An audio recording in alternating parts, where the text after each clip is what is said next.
কাজের প্রসেস পুরো শেষ। তো আজকে আমরা ডানকো নিয়েছিলাম এই গাড়িটার উপর কোটিং করার জন্য।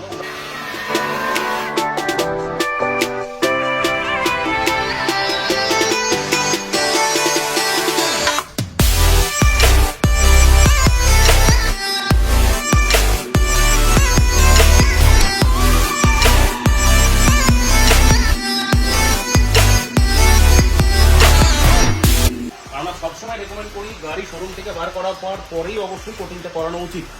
না হলে পরে আপনি যত দেরি করবেন গাড়িটার মধ্যে কোনো উইদাউট প্রোটেকশনে যতবার জল দিয়ে ধোবেন, রোদ বৃষ্টি সমস্ত কিছু রংটার মধ্যে ডাইরেক্ট করে রংটাকে ফেড করবে।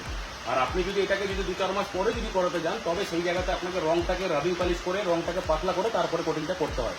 তো এর জন্য রেকমেন্ড করি সবসময় গাড়িটাকে পেন্টের প্রোটেকশন অবশ্যই একটা নেওয়া জরুরি। কারণ এই বৃষ্টির জলে এত খারাপ থাকার কারণে গাড়ির গ্লসিনেসটা অতরকম করে ডাউন হয়ে যায়। এখন গাড়িটার মধ্যে একটা ক্লিয়ারিটি দেখুন।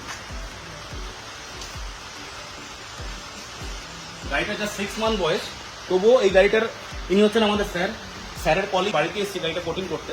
তো স্যার, আপনার এই গাড়িটা নতুন অবস্থায় নিয়ে আপনি কোটিং করার পর কিছু ডিফারেন্সটা ফিল করছেন? হ্যাঁ, গাড়িটা বেশ আগের থেকে অনেকটা বেড়ে গেছে। আপনি ফিল করছেন যে হ্যাঁ, কিছু একটা পড়েছে? হ্যাঁ।